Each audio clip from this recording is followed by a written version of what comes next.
תמשיך לצבוע מחר, טוב? עכשיו לישון, קטנצ'יק. לילה טוב, ילד שלי. בכל לילה, כשבן הולך לישון... הכחול בא! צבעי הפסטל שלו מתעוררים לחיים. בעיר של צבע. אבל כשציור שלו נגמר, חוסם להם את מקור הצבע. המצב לא טוב! הוא חסם לנו את הקשת, זה חמור! שום ציור מגודל לא יגנוב לי את הצבע! הם יצאו למשימה.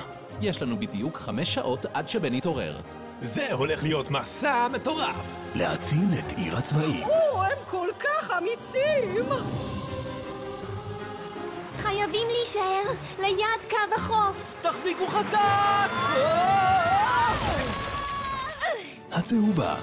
אתה צודק לגמרי. הצבע שלי מדהים. האדומה. היי!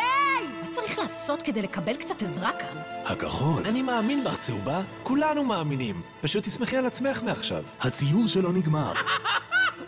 אדיר! אחריו! התקפה! תעזוב אותי! די, תעזוב! אל תעזוב! בבקשה, אל תעזוב! בהרפתקה בלתי נשכחת. של חיפוש הצבע האמיתי שלכם.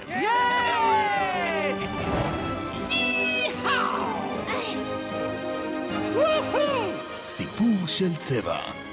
אני מתה על זה! יאהו! בקרוב.